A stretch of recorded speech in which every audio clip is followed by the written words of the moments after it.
আচ্ছা ভাই, আমার একটা ছোট্ট প্রশ্ন ছিল যে ইসলামে যে আমি ধরেন আমি যদি নবীকে ইসলাম ত্যাগ করি, আমি যদি ইসলাম ত্যাগ করি নবী রাসূলকে নিয়ে কোনো গালিগালাজ না করি, এটা কি আমাকে মৃত্যুদণ্ড কি বৈধতা দেবে নাকি বৈধতা হ্যাঁ, দেবে না যখন আমি হ্যাঁ, হ্যাঁ, ইসলাম ত্যাগ জাস্ট আপনি ত্যাগ করেছেন। এটা যদি আপনি প্রকাশ করেন, যদি মনে মনে রাখেন হ্যাঁ, তাহলে তার কেউ জানতে পারছে না, কিন্তু যদি আপনি হ্যাঁ, মুখে কোনো প্রকাশ করে ফেলেন যে আপনি ইসলাম বিশ্বাস করেন না, বা ইসলামের, শুধু ইসলাম না, ইসলামের কোনো একটা বিষয় আপনি বিশ্বাস করেন না, যেমন ধরেন আপনি মনে করেন বললেন আপনি আমি ফেরেস্তায় বিশ্বাস করি না, সবই করি কিন্তু ফেরেস্তা, শুধুমাত্র ফেরেস্তাতে বিশ্বাস করি না, এইটুকু যদি আপনি বলেন তাহলে আপনি ইসলাম থেকে খারিজ হয়ে মুরতাদ হয়ে যাবেন, এবং আপনাকে ও। তখন হত্যা করাটা তাদের জন্য ওয়াজিব হয়ে যাবে। একজন আপনি আমাকে বলছিল যে এ, ইসলাম ধর্মে ইসলাম ত্যাগ করলে তাকে কেউ মারে না, কিন্তু যদি নবীকে নিয়ে কোনো কটূক্তি বা সমালোচনা করি তখন তাকে মারতে হয়। এটা তো ভুল তাহলে। এই অবশ্যই ভুল। এটা কি আপনাকে কোনো দলিল দেখিয়েছে তারা যে না না, এই দলিল দেখিনি, দলিল দেখিনি। দলিল না দেখালে তো আমি ভাই এটা হবে না। সংশয়টার সময়ও দেখছি, আমি এটা দেখছিলাম, আমি আর জাস্ট জানার জন্য আমি একটু আসছি। আচ্ছা হ্যাঁ, ঠিক এই আছে। বিষয়ে, এই বিষয়ে মানে মুমিনদের মধ্যে একজন মানে লেখক এবং বক্তা আছে যার নাম হচ্ছে মুশফিক মিনার। তার নাম তো শুনেছেন, তাই না? হ্যাঁ হ্যাঁ।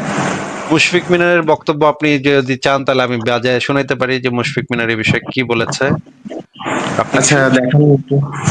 আচ্ছা, ঠিক আছে, তাহলে আমরা একটু দেখি মুশফিক মিনার এই বিষয়ে।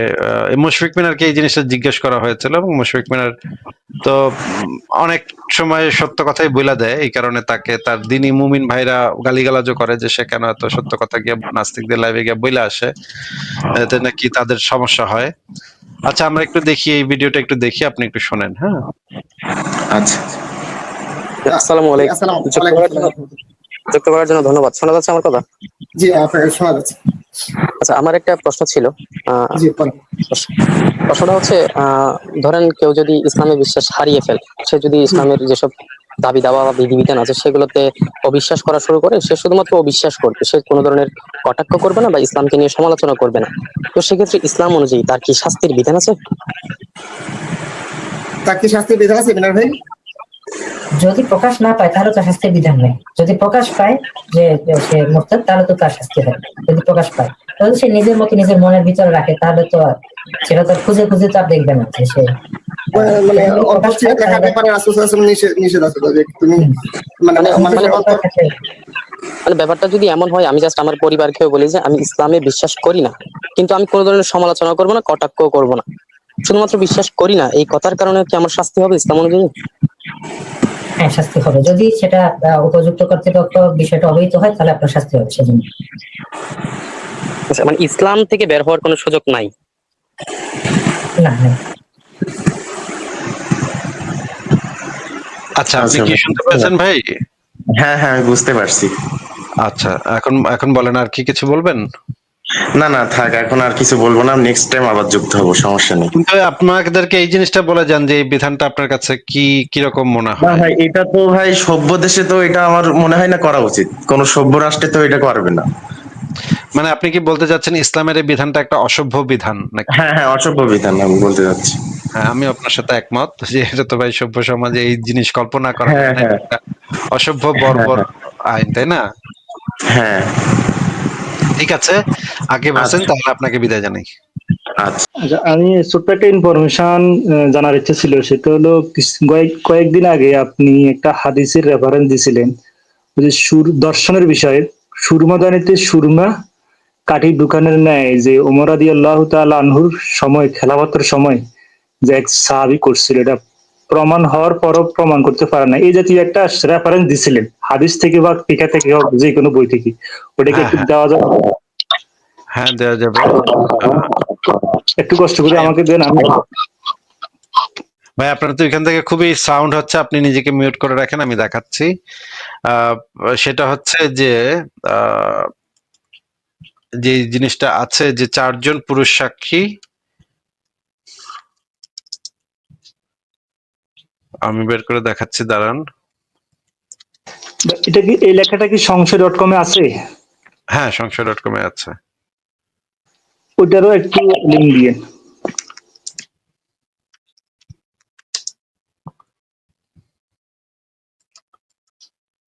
সংশয়.com একটা লেখা আছে ইসলামী শরীয়তে ধর্ষণের শাস্তি, সেই লেখাটার ভিতরে এটা আছে, পুরা জিনিসটাই আছে। আমি আপনাকে বের করে দেখাচ্ছি। উম, এটা মানে ওমরের আমলে যে ইয়াটা হয়েছিল, যে ঘটনাটা ঘটেছিল, সেটাও ওমরের যে ফিকা, সেই ফিকার ভিতরে আছে। ওমর যেভাবে মানে আইন কানুন পরিচালনা করতেন, এই লেখাটা হচ্ছে ইসলামী শরীয়তে ধর্ষণের শাস্তি। হ্যাঁ, এখানে যদি আপনি দেখেন তাহলে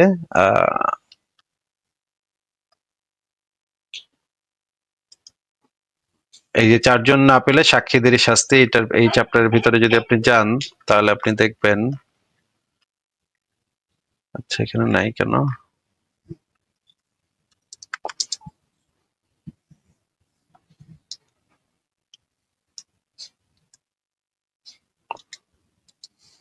আচ্ছা, এখানে তো আমি অ্যাড করেছিলাম বলেই তো মনে পড়ছে, কিন্তু এখানে নাই কেন বুঝতে পারছি না। আচ্ছা, 4 জন পুরুষ সাক্ষী, এই যে এই জায়গাটাতে দেখি।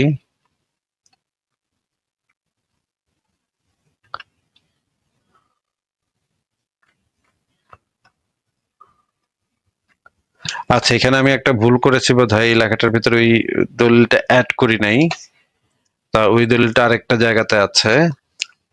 এটা হচ্ছে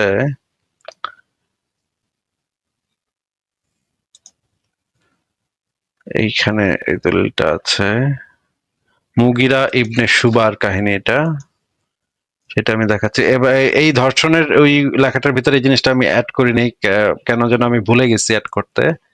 কিন্তু এটা আছে। এটা কোথা থেকে দেখাচ্ছি সেটা আপনাকে বলে দিচ্ছি। আপনি মুগিরা ইবনে শুবার কীর্তি এই লেখাটা জ্ঞানকোষ পাতাতে এই লেখাটা খুঁজবেন, এই লেখাটা পাবেন। এই লেখাটার ভিতরে আপনি দেখবেন আল বিদায়া ওয়ান নিহায়াতে যে জিনিসটা দেয়া আছে, 7ম খণ্ড ইসলামিক ফাউন্ডেশন, পৃষ্ঠা নাম্বার 152 থেকে 155। এখানে দেখেন এই যে মুগিরা ইবনে শুবার বিরুদ্ধে অভিযোগ এসেছিল যে সে জিনা করেছে। পরে তারা হচ্ছে গিয়ে এই যে দেখেন, আমার নিকট একটি গুরুতর অভিযোগ এসেছে, আমি আবু মুসাকে শাসনকর্তা রূপে করলাম, আবু মুসাকে বুঝিয়ে যাতে প্রেরণ করলাম। এখানে দেখেন মুগিরা আকিলা নামে তার তায়েব বংশোদ্ভূত এক কৃতদাসী আবু মুসাকে উপহার দিয়ে বলেন, এটাকে পছন্দ করেছি, মেয়েটা খুব সুন্দরী চালাক ছিল। এবার খলিফা ওমর প্রথমে আবু বাকরাকে জেরা করছিলেন। আবু বাকরা সাক্ষ্য দিয়ে বললেন যে তিনি মুগিরাকে দেখেছেন উম্মে জামিলের দুপায়ের মধ্যখানে তিনি সুরমাদানিতে সুরমা কাঠির ন্যায় ঢুকাচ্ছিলেন আর বের করছিলেন। খলিফা বললেন, আপনি ওদের দুজনকে কোন অবস্থায় দেখলেন? আপনার প্রতি মুখ ফেরানো অবস্থায় নাকি পিঠ ফেরানো অবস্থায়? আবু বাকরা বললেন, ওরা দুজন আমার দিকে পিঠ ফিরে রেখেছিল। খলিফা বললেন, তাহলে আপনি মহিলার মাথা ও মুখ নিশ্চিত চিনলেন কি করে? আবু বকরা বলল, আমি উপরে উঠে তা দেখেছি। এরপর খলিফা শিবুল ইবনে মাবাদকে ডাকলেন, তিনিও একই সাক্ষ্য দিলেন। তারপরে নাফিও সাক্ষ্য দিলেন আবু বাকরের সাক্ষ্যের ন্যায়।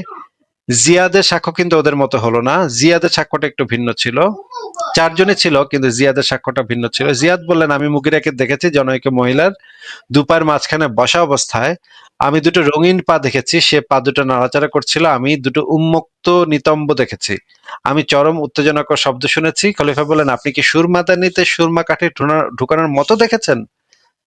জিয়াদ বললেন, না, তেমনটি দেখিনি।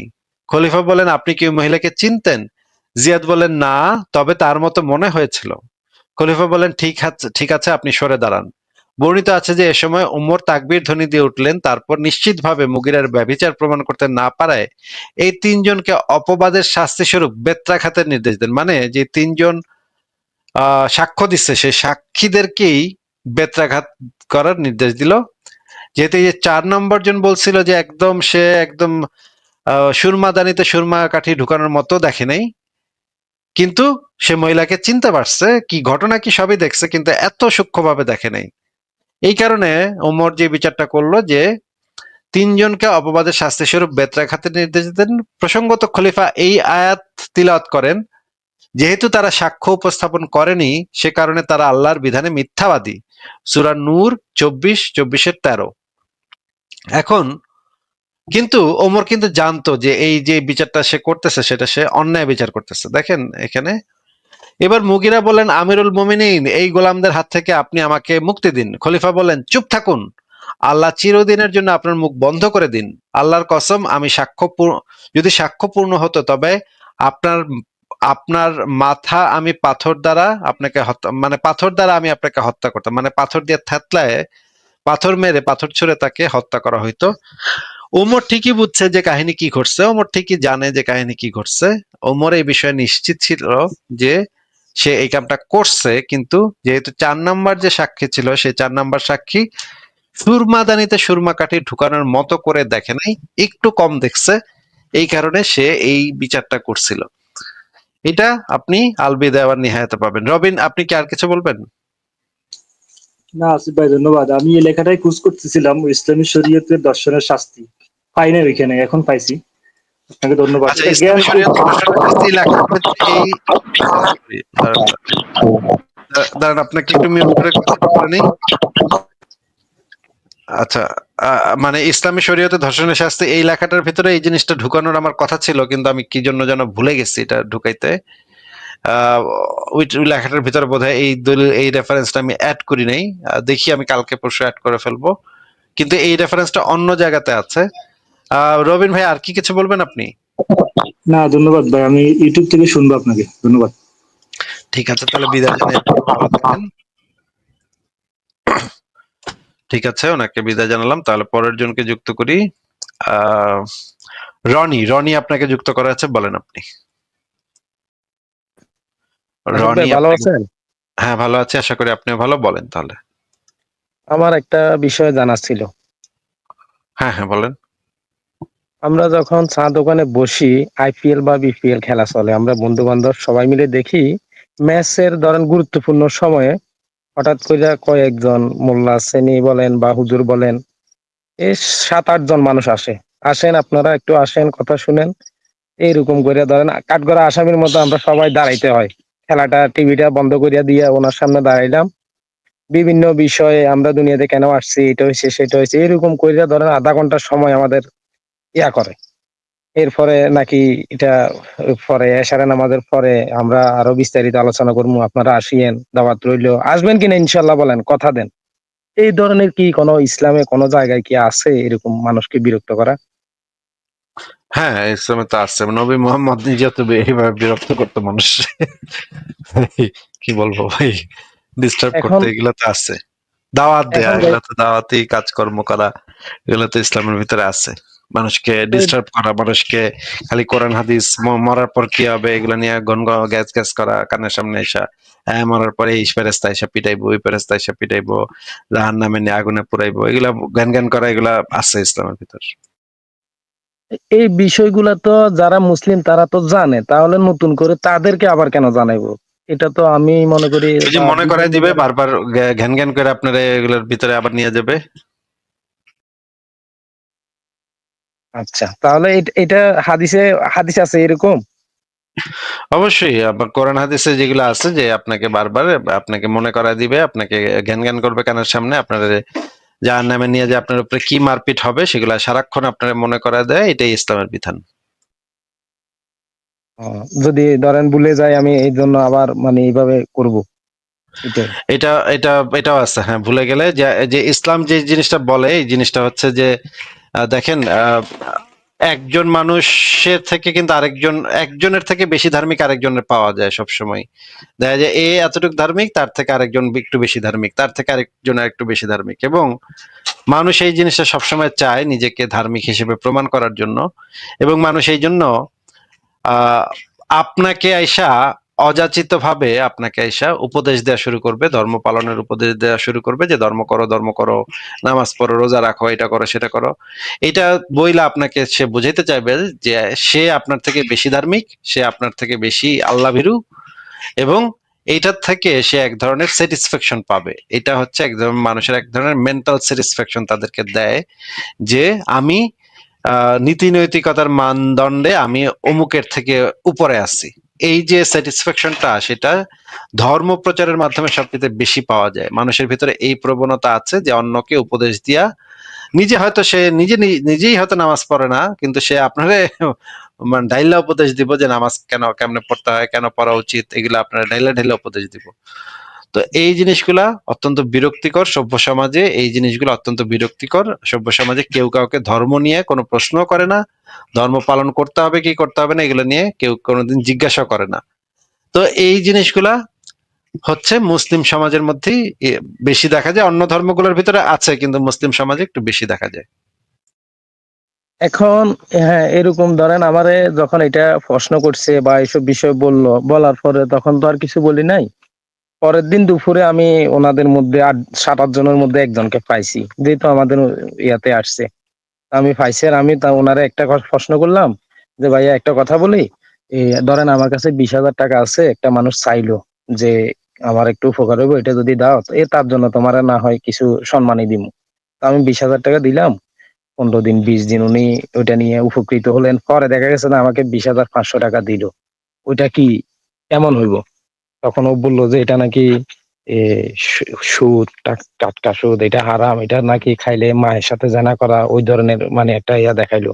আমি বললাম যে তাহলে কি বার্ষিক যে ওয়াজ মাহফিল হয় আমাদের এখানে, এ তখন যে একটা হুজুর নিয়ে আসে 60,000 70,000 ছাড়া তো উনি আসে না, তাহলে ওইটা কি হয়? তখন আর উনি কোনো কথাই বললো না। আসলে কি এইটা কি আছে কিনা যে আমাদের বার্ষিক একটা বছরে আমার একটা ওয়াজ মাহফিল হয় শীতকালে, তো হওয়ার সময় যখন একটা বক্তাকে নিয়ে আসা হয় তাদের তো টিপ সুপে হোক প্রকাশ্যে হোক যেভাবে 60,000 70,000 নর্মাল যেগুলো আছে 60,000 70,000 টাকা দিয়ে যা আনে, এগুলা কি কোনো ইসলাম আছে কিনা বা এগুলা কেন টাকাগুলা নেয় বা দিতে হয়?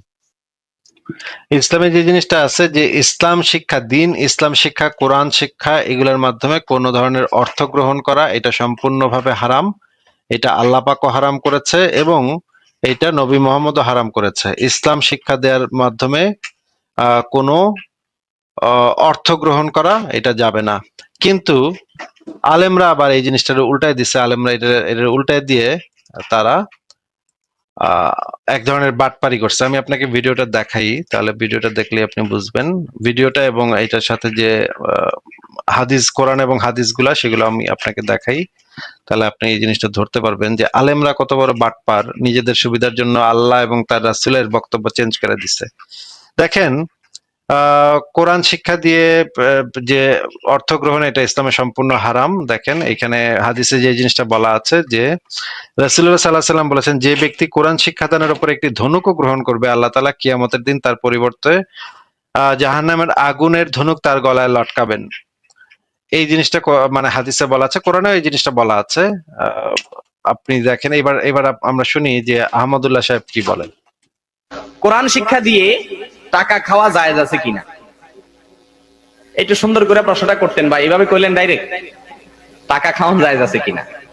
ভাই এক হাদিসে তো পরিষ্কার ভাবে এক সাহাবী কোরআন শিক্ষা দিয়ে কিছু গ্রহণ করছেন, নবী সাল্লাল্লাহু আলাইহি ওয়াসাল্লাম তাকে ভর্ৎসনা করেছেন। এইজন্য কোরআন শিক্ষা দিয়ে টাকা পয়সা নেওয়া, লেনদেন করা, এটা মূল বিধান হলো নাজায়েজ।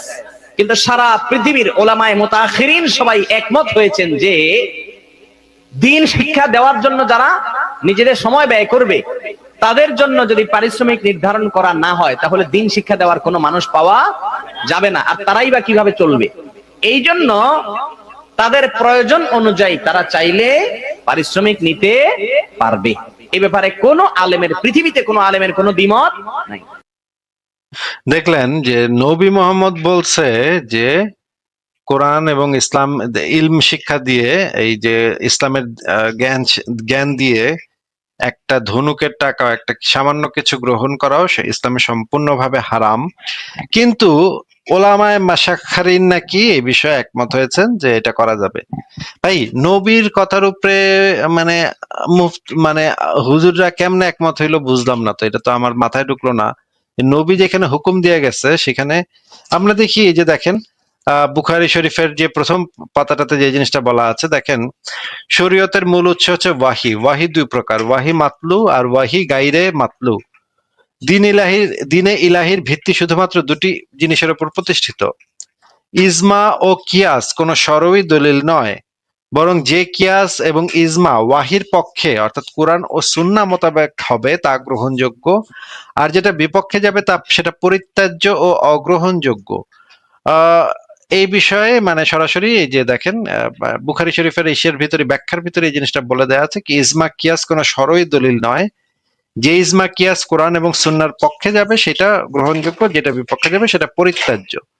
এই যে আহমদুল্লাহ যে ইজমা বললো সারা পৃথিবীর সমস্ত আলেমের ইজমা আছে, এই ইজমা তো সরাসরি সুন্নাহর বিপরীতে গেছে এবং এটা তো পরিত্যাজ্য হওয়া উচিত, হওয়ার কথা হিসাব অনুসারে। তো এবং কোরআনে যে জিনিসটা বলা আছে 72 নম্বর সূরার 23 নম্বর আয়াতে বলা আছে, যে কেউ আল্লাহ তার রাসূলকে অমান্য করে তার জন্য রয়েছে জাহান্নামের আগুন। মানে রাসূলের কথা যে অমান্য করলো সে কিন্তু জাহান্নামের আগুনে পড়বে, এই হুজুর কিন্তু জাহান্নামের আগুনে পড়বে। এবং আরেকটা একটা হাদিসে বলা আছে, দেখেন হাদিস সম্ভারের 1499-তে বলা আছে, আমাকে রাসূলুল্লাহ বলেছেন, হে শোনো, আমাকে কোরআন দান করা হয়েছে এবং তারই মতো সুন্নাহ দান করা হয়েছে। এই যে এই কোরআন এবং হাদিস দুইটাই কিন্তু নবীকে দান করা হয়েছে, এই দুইটা দিয়েই যদি কেউ কোনো অর্থ গ্রহণ করে তাহলে কিন্তু সে জাহান্নামী। এবং আরো যে দরস ইবনে মাজা গ্রন্থে যে জিনিসটা বলা আছে যে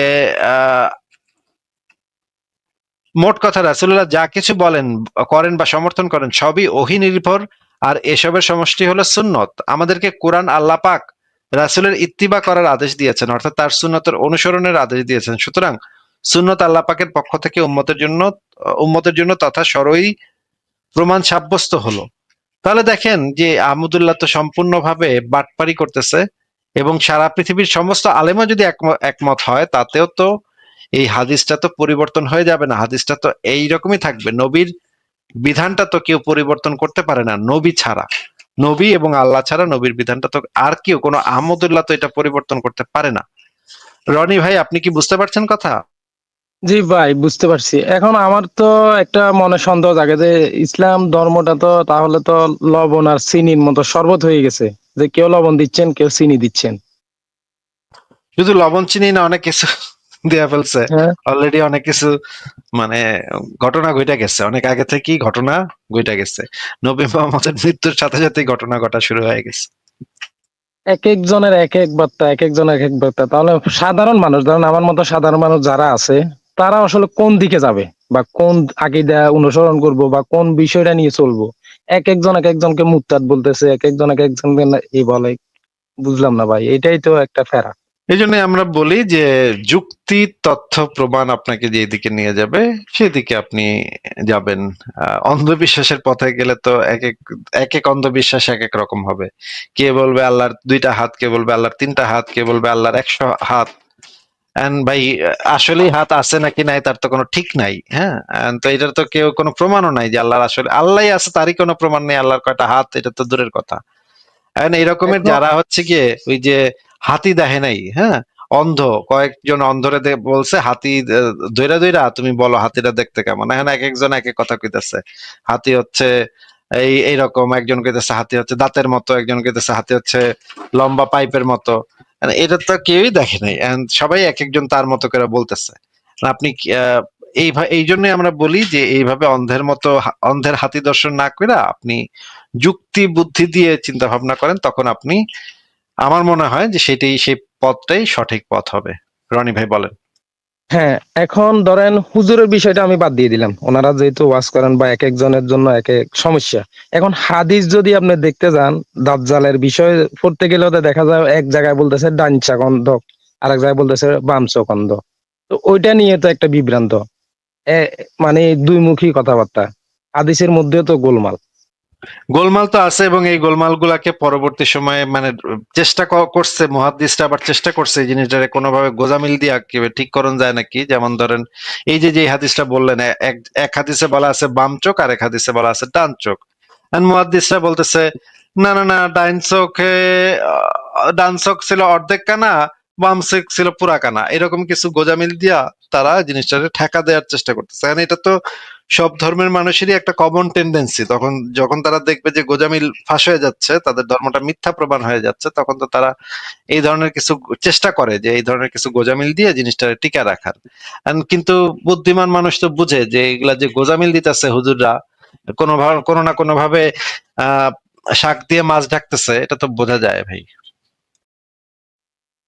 ভাই, বুঝতে পারছি। আচ্ছা ভাই, আমার শেষ একটা প্রশ্ন। এ আমরা যখন ধরেন দোকানে বসি তখন একটা রিসিট নিয়ে একটা লোক আসে, আসসালামু আলাইকুম, আমরা ওইখান থেকে আসি বা আমরা ঢাকা থেকে আসি বা আমরা চট্টগ্রাম থেকে আসি, মাদ্রাসার জন্য মসজিদের জন্য বা বিভিন্ন একটা কথা বললে ওরা একটা চাঁদা তুলে, টাকা তুলে। অনেকেই দেখি 10 টাকা 20 টাকা, কেউ খুশি হয়ে 100 টাকা দেয়। তো এই যে টাকাগুলো তুলে, তা আমি ওনারে জিজ্ঞেস করছি, ও আমার একটু পরিচিত, যে আপনি যে টাকাগুলো তুলেন, আপনি আসলে খান কিভাবে, আপনার কর্ম কিভাবে, আপনি তো সারা দিনটাই চলে যায় টাকা তুলতে। বললো ওনার নাকি এখানে নাকি 60% নাকি ওনার, 20% খানা গাড়ি ভাড়া, তারপরে এ যাবতীয় খরচ হয়েছে যে 20%, 60% হয়েছে যে ওনার, আর 20% হয়েছে যে মসজিদের জন্য তুলছে ওই মসজিদে। তো যদি মসজিদ নির্মাণের জন্য এই টাকাগুলো তোলা হয়, 60% যদি উনি পায়, 20% যদি মসজিদে পায়, তাহলে বিল্ডিংটা কি ওনার উঠবো নাকি মসজিদের উঠবো? তো ওনারা এটা বলছে, আর ওনার কিছু বলেন নাই। তো এই ধরনের কি হাদিস বা কিছু আছে কিনা যে এভাবে তুলতে হইব বা তোলা লাগবো, আমরাও টাকা দিতে হইব, দিলে শুধু মানে ধরেন বেহেস্ত পামু, নারী হুর এগুলা পামু, ধরেন সোয়াবও পামু অনেক।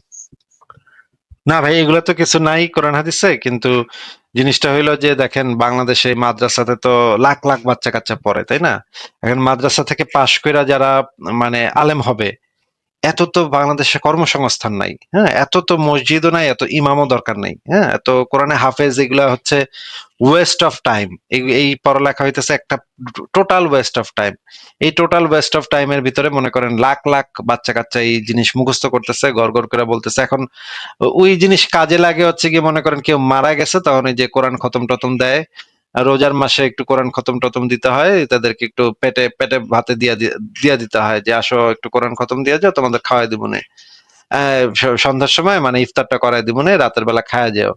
রাতের বেলা একটু মুরগি টুরগি খাওয়াই দিল, কিন্তু মানে এইটার এই কাজের জন্য তো লাখ লাখ লাখ লাখ লাখ লাখ মানুষ, কোটি কোটি মানুষের দরকার নেই আসলে। হ্যাঁ, এটা কিছু মানুষ থাকলেই আমাদের চলতো, কিন্তু সমস্যাটা হয়ে গেছে যে এই পরিমাণ এত পরিমাণ মানুষ এই মাদ্রাসা শিক্ষার ভিতরে ঢুকছে, এবং যারা দরিদ্র অসহায় তাদেরকেও এমন ভাবে মাদ্রাসা শিক্ষার ভিতরে নিয়ে আসা হয়েছে, এখন সংখ্যায় হয়ে গেছে তারা অনেক কয়েকশো গুণ বেশি, এবং তাদের কোনো কর্মসংস্থান নাই। এরা তো ভাই কেউ নাসাতে চাকরি পাবে না, এরা তো কেউ গুগলেও চাকরি পাবে না, এরা ফেসবুকেও চাকরি, কোনো জায়গায় এরা একটা ভালো জব, যেটা যে একটা মনে করেন একটা মাল্টি ন্যাশনাল কোম্পানিতে একটা ভালো চাকরি, একটা ভালো জীবন, একটা ভালো পরিবার নিয়ে বেঁচে থাকা, এই জীবন তো তারা পাবে না। এখন তাদেরও তো একটা কর্মসংস্থান দরকার। এখন এই কারণেই এই জিনিসগুলার উদ্ভব হয়েছে, যে ওয়াজ ব্যবসা, তারপরে হচ্ছে এই যে দেখেন আপনি দেখবেন যে মাদ্রাসাতে ছোট ছোট ছেলেপেলেরা শুক্রবার মানে এই যে ঈদের দিন গরুর চামড়া নেয়ার জন্য এসে দাঁড়ায় থাকতো আমাদের বাসার সামনে। হ্যাঁ, গরুর চামড়া দেন, গরুর। এই যে বাচ্চাগুলারে যে মানে পাঠায় দেয়া হচ্ছে, বাচ্চাগুলার পরিবার কিন্তু জানে না যে বাচ্চাগুলোর দিয়ে এই কাজ করানো হচ্ছে। কোরবানির দিন সারাদিন তারা রাস্তায় রাস্তায় ঘুরে এবং মানুষের কাছে এই যে কোরবানির চামড়া চায়। এখন এই বাচ্চাগুলার তো আসলে কি করবে? এই বাচ্চাগুলার যে মাদ্রাসাটা, সেই মাদ্রাসাটা টিকায় রাখতে হইলে এই বাচ্চাগুলারে দিয়েই তারা মাদ্রাসাটাকে টিকায় রাখে, এবং আরো মাদ্রাসায় বাচ্চা ভর্তি করে, যেন তাদেরকে দিয়ে আরো ইনকাম তারা করতে পারে। এখন এটা একটা চক্র হয়ে গেছে, এটা একটা মানে দুষ্ট চক্রে পরিণত হয়েছে, যে দুষ্ট চক্রের ভিতরে একবার ঢুকলে আর বাইর হওয়ার কোনো উপায় নাই, এবং এই জিনিসটা উত্তরোত্তর বাড়তেই থাকবে। মানে কর্মসংস্থান নাই, এবং সংখ্যায় তারা বাড়বে, তখন তারা আরো বেশি, এই রকমের মানুষের সংখ্যা আরো বাড়বে। এই যে যার কথা আপনি বললেন, তাকে হয়তো এটাই চাকরি দিয়ে দিছে যে তুমি গিয়া জায়গায় জায়গায় টাকা তুলবা, তোমার 60% তোমার, 20% ওই মসজিদে দিলেই হইব। তো ওই 60% সে তার কর্মসংস্থান হিসেবে, এটা সে চাকরি হিসেবে নিয়ে নিছে। যেহেতু তার কোনো কর্মসংস্থান নাই, সেহেতু সে এইটা কি একটা চাকরি হিসেবে মানুষের কাছে থেকে ভিক্ষা নেয়া, চায়া চুয়া টাকা নেয়া, আল্লাহ রসুলের দোহাই দিয়া টাকা নেয়া, এটাই সে একটা পারিশ্রম মানে হিসেবে নিয়ে নিচ্ছে, চাকরি হিসেবে নিয়ে নিচ্ছে। এখন ভাই এটা তো এই রকমের সমাজে এইটাই হওয়ার কথা, এইটাই হবে।